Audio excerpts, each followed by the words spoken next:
ఆ పెట్టిన హెడ్డింగ్తోనే నిజంగానే తెలుగు స్టేట్స్కి 2 బుల్లెట్ రైళ్ళు వచ్చినాయో అనుకుంటారు. అదేమీ కాదు, మనం మొదటి నుంచి చెప్తున్నాం కదా ఈ వార్త గురించి. జస్ట్ డిపిఆర్ రూపొందించబోతున్నారు, లేదంటే డిపిఆర్ అక్కడికి పంపిస్తారు. దీంతోనే రేపు ఎల్లుండి వచ్చేస్తాయి బుల్లెట్ రైళ్ళు, బుల్లెట్ రైళ్ళు వచ్చేస్తాయి అన్నట్టుగా బిల్డప్లు ఇస్తూ వార్తలు రాస్తే అటు తెలంగాణ కానీ ఇటు ఏపీలో కానీ మనకు అనుకూలమైన ప్రభుత్వాలు ఎంత గొప్ప వృద్ధిని సాధించబోతున్నాయి మన నేతల ఆధ్వర్యంలో అనుకోవాలనేది. ఇక్కడ తెలుగు రాష్ట్రాలకి బుల్లెట్ రైళ్ళ, తెలుగు స్టేట్స్ నుంచి వెళ్ళే బుల్లెట్ రైళ్ళ, ఈ రెండింటికి ఒకటి అర్థం చేసుకోవాలి. అసలు ఇవేవి ఇప్పుడల్లా కాదు, అయినా కూడా హైదరాబాద్ నుంచి ముంబై దీనికి సంబంధించిన డిపిఆర్ 11 స్టేషన్లు ఉంటే అందులో 2 తెలుగు స్టేట్లో ఉన్నాయి. ఏంటయ్యా అంటే హైదరాబాదు, జహీరానగర్, ఇవి ఈ 2 స్టేషన్లు. మరి ఇక మిగిలినవి ఉన్నాయి కదా, హైదరాబాద్ టు బెంగళూరు, హైదరాబాద్ టు చెన్నై. వీటిలో హైదరాబాద్ ఒక స్టేషన్ ఖచ్చితంగా ఉంటుంది, ఖమ్మం, వరంగల్ ఇట్లా ఏదన్నా ఉంటుంది, లేదు విజయవాడ ఒకటి ఉంటుంది, తిరుపతి. ఇంతకు మించిన స్టేషన్లు ఏవి ఉండబోతున్నాయి వాటి గురించి రాయదు ఈ పత్రిక. ఎందుకంటే దీన్ని తెలిసేడితేనే కదా అసలు ఏ స్టేషన్లు ప్రతిపాదించారని. ఊరికి ఇన్ని స్టేషన్లు అని చెప్తారు, ఎక్కడెక్కడనేది మాత్రం బయట పెట్టలేదు. పైగా డిపిఆర్ అంతా చదివినట్టు చెప్తుంది. వీటన్నిటికీ కూడా ముక్తాయింపు చివరి లైన్లో ఉంటుంది చూడండి.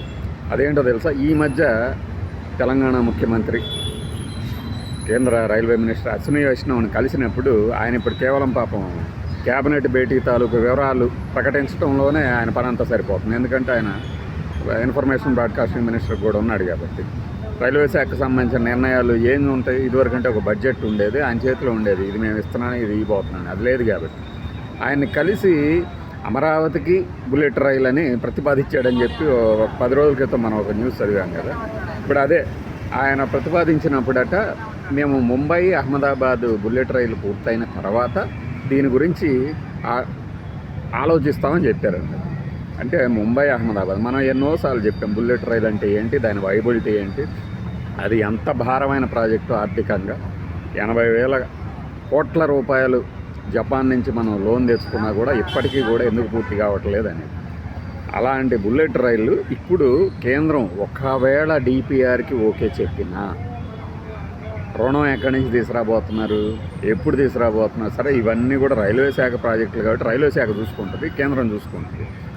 ఈలోపు ఈ హడావిడిని చూసారా, ఊపు ఎక్కువ మామూలుగా ఉండదన్నమాట. ఇంకొక ప్రభుత్వం ఉంటేనేమో దాని గురించి అసలు అతిగతి ఉంది, పట్టించుకోదు. మెట్రో నగరాలను కలుపుతూ డిపిఆర్లు ఇది రాజా డిపిఆర్లు బుల్లెట్ రైళ్ళకి. కానీ పెట్టిన హెడ్డింగ్ చూశారు కదా, తెలుగు రాష్ట్రాలకు బుల్లెట్ రైళ్ళు రేపు ఎల్లుండి రాబోతున్నాయి, మీరు ఎక్కేస్తారు.